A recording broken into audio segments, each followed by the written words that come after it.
Assalamualaikum warahmatullahi wabarakatuh. Hari ini kita akan belajar mengenai karya ilmiah. Apa itu karya ilmiah?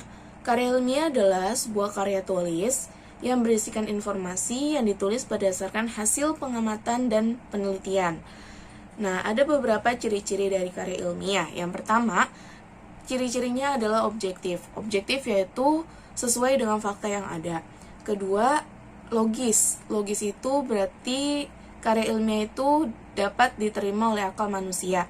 Nah, yang ketiga, karya ilmiah itu sistematis.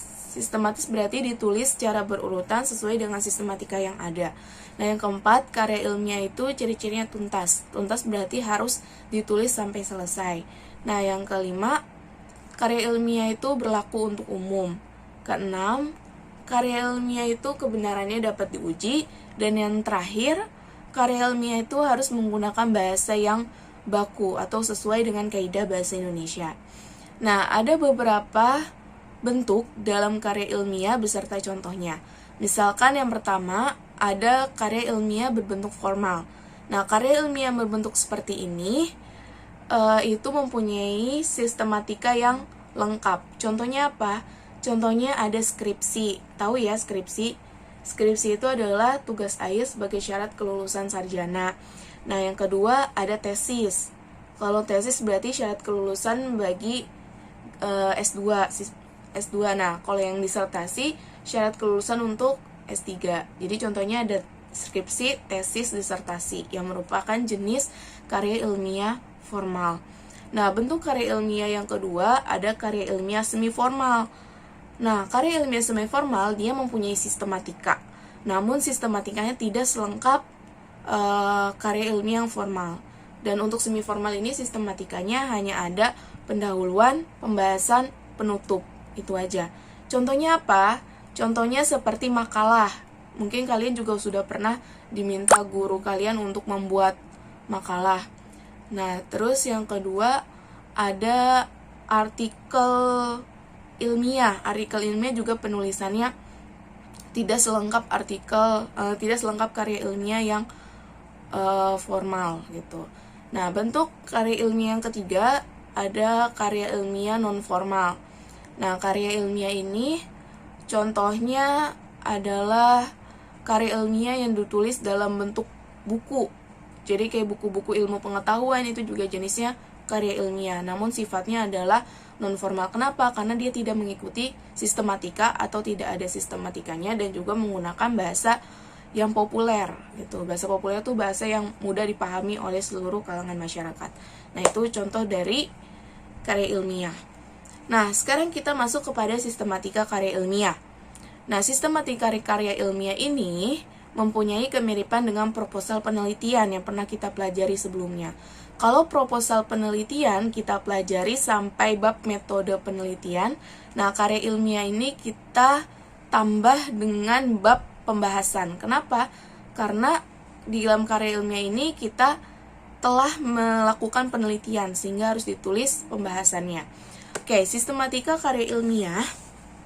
Yang pertama, jadi ini kita karya ilmiah yang sistematikanya formal ya, yang jenisnya formal.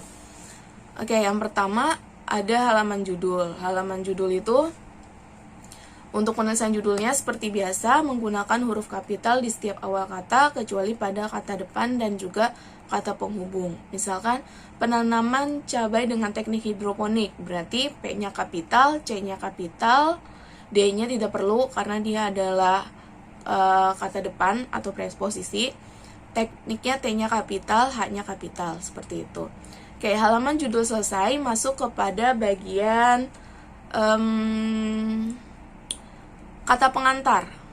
Apa itu kata pengantar? Kata pengantar adalah ucapan terima kasih dari si penulis kepada pihak-pihak yang telah membantu penulis untuk menyelesaikan penulisannya. Selain dari ucapan terima kasih, biasanya penulis juga meminta kritik atau saran dari pembacanya. Biasanya kata pengantar itu yang bunyinya seperti ini. Segala puji bagi Allah Subhanahu wa taala yang telah memberikan rahmatnya sehingga penulis bisa menyelesaikan tulisan ini. Penulis juga mengucapkan terima kasih kepada pihak-pihak yang telah membantu penulis dalam menyelesaikan karya ilmiah ini. Kurang lebih seperti itu isi dari kata pengantar. Oke, yang kedua ada yang disebut dengan abstrak. Abstrak ini bukan berarti nggak jelas ya, justru di dalam karya ilmiah ini abstrak harus menjelaskan isi dari karya ilmiah. Oke, apa itu abstrak? Abstrak adalah ringkasan isi dalam sebuah karya ilmiah. Jadi di dalam abstrak ini ada yang disebut dengan ada latar belakang, ada tujuan, ada metode, ada hasil. Nah, ini dituliskan dalam satu paragraf secara ringkasnya. Kenapa harus ada abstrak? Abstrak itu adalah gambarannya. Jadi sebelum kita baca karya ilmiah orang, kita baca dulu nih abstraknya. Nah, dari abstraknya itu kita udah paham apa isi dari karya ilmiah sebelum kita baca secara keseluruhannya. Itu fungsi dari abstrak. Nah, setelah abstrak itu ada yang disebut dengan daftar isi. Kalian pasti tahulah daftar isi. Daftar isi adalah daftar nomor halaman beserta bagian-bagiannya gitu. Kayak misalkan halaman 1 ada apa, di halaman 3 ada apa, itu disebut dengan daftar isi. Itu. Nah, itu adalah sistematika karya ilmiah yang bagian-bagian awalnya. Terus kita masuk ke bab 1 pendahuluan. Namanya bab 1 pendahuluan. Nah, di bagian pendahuluan ini ada apa aja? Pertama, ada yang disebut dengan latar belakang. Kita udah belajar tuh ketika di proposal penelitian maupun proposal acara. Apa itu latar belakang? Latar belakang adalah alasan, pemaparan alasan pentingnya penelitian ini dilakukan atau dibahas. Nah, misalkan kamu punya judul penanaman cabai dengan teknik hidroponik. Nah, di sini kamu harus bahas nih, kenapa cabai itu menjadi objek yang kamu teliti. Ada apa sih dengan cabai? Nah, yang kedua, kenapa teknik hidroponik ini teknik yang kamu pilih untuk menanam cabai gitu. Nah, ini kamu jelasin. Bisa aja di paragraf 1 kamu bahas mengenai cabainya, di paragraf 2 kamu bisa korelasikan antara cabai dengan teknik hidroponik ini. Kamu jelaskan tuh alasan-alasannya. Kenapa dua hal ini harus kamu bahas. Itu. Paham ya sampai sini? Nah, yang kedua itu ada sistematika rumusan masalah. Rumusan masalah, ingat ya, rumusan masalah itu bentuknya adalah pertanyaan. Gunakan pertanyaan bagaimana atau apakah. Misalkan tadi judulnya penanaman cabai dengan teknik hidroponik. Nah, berarti rumusan masalahnya apa? Gampang, kamu rumusan masalah bisa kamu buat atau bisa kamu buat berdasarkan dengan judul kamu. Gitu, karena judul sama masalah itu saling berkaitan. Jadi kamu bisa buat rumusan masalahnya adalah bagaimana hasil, karena kan yang mau kita lihat adalah hasilnya kan. Bagaimana hasil penanaman cabai dengan teknik hidroponik. Jangan lupa tuh tanda tanya. Nah, itu disebut dengan rumusan masalah. Oke. Ketiga, sistematikanya di bagian pendahuluan ada tujuan. Tujuan penelitiannya ya. Kamu tinggal tulis aja. Tujuan dari penelitian ini untuk mengetahui hasil penanaman cabai dengan teknik hidroponik. Selesai. Itu namanya tujuan. Nah, terus yang keempat, ada yang disebut dengan manfaat penelitian. Nah, manfaat penelitian ini dibagi atau diperuntukkan kepada beberapa pihak yang berkaitan dengan penelitian yang kamu lakukan gitu. Misalkan kalau misalkan judul kamu penanaman cabai dengan teknik hidroponik, kira-kira pihak siapa sih yang berpengaruh dengan penelitian ini? Misalkan pertama, bisa untuk siswa, berarti kamu tulis 1, siswa. Apa manfaatnya penelitian ini untuk siswa? Kamu bisa tulis, manfaat penelitian ini bagi siswa adalah untuk menambah pengetahuan baru di bidang pelajaran biologi, misalkan.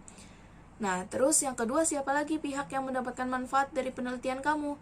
Misalkan petani, ya kan, karena yang menanam cabai itu kan petani. Misalkan bagi petani, penelitian ini bermanfaat untuk menambah ilmu-ilmu baru sebagai bentuk teknik penanaman, misalkan seperti itu.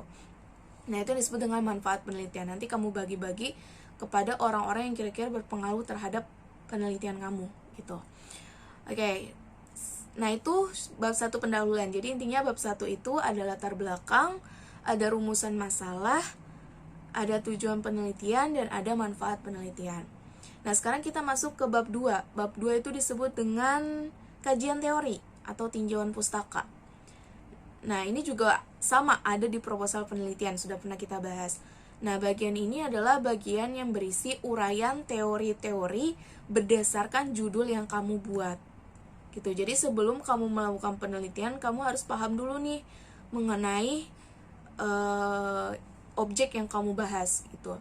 Nah, misalkan tadi judulnya penanaman cabai dengan teknik hidroponik. Berarti teori yang kamu harus cari adalah teori tentang cabai. Terus teori-teori tentang teknik hidroponik, pendapat dari beberapa ahli. Itu harus kamu cari di bagian bab 2. Jadi itu bab 2 uraian teori-teorinya.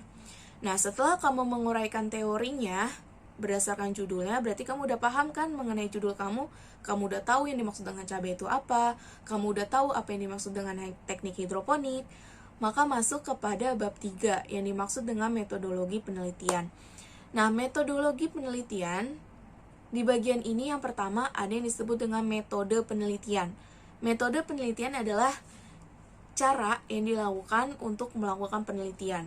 Misalkan, bisa menggunakan metode observasi, pengamatan, bisa menggunakan metode eksperimen, percobaan, bisa menggunakan metode survei, itu juga bisa. Nanti kamu tinggal tulis aja.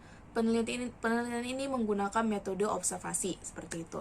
Nah, selain metode, di bagian metodologi penelitian, ini ada objek penelitian. Objek penelitian itu adalah hal yang kamu teliti. Misalkan di penanaman cabai dengan teknik hidroponik, objeknya apa yang diteliti? Cabai kan? Nah, berarti cabai menjadi objek penelitiannya. Terus yang ketiganya ada tempat dan waktu penelitian.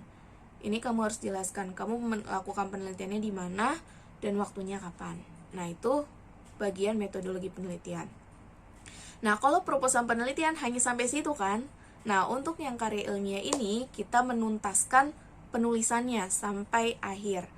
Nah, yaitu masuk kepada bab 4. Nah, bab 4 ini bisa kamu tulis ketika kamu sudah melakukan penelitian atau pengamatan. Ya, karena kenapa? Karena bab 4 ini merupakan pembahasannya. Jadi, bab 4 disebut dengan pembahasan atau hasil penelitiannya. Nah, di bagian bab 4 ini kamu memaparkan tuh hasil-hasil yang kamu dapatkan dari selama kamu melakukan penelitiannya. Tuh. Nah, setelah kamu memaparkan hasilnya, maka masuklah ke bab 5. Bab 5 ini disebut dengan penutup. Nah, di bagian penutup ini, kamu memberikan kesimpulan. Apa sih kesimpulan dari penelitian yang kamu lakukan? Misalkan tadi, penanaman cabai dengan teknik hidroponik. Nah, setelah kamu melakukan penelitian, ternyata teknik hidroponik ini lebih menguntungkan dibandingkan dengan teknik penanaman dengan menggunakan lahan seperti biasanya. Nah, kesimpulannya kamu bisa buat seperti ini. Penanaman cabai dapat dilakukan dengan teknik hidroponik, bahkan lebih banyak keuntungan yang didapatkan dibandingkan dengan menggunakan teknik penanaman seperti biasanya. Nah, kurang lebih seperti itu yang disebut dengan kesimpulan. Oke, nah berarti sampai situ sistematika dari karya ilmiah.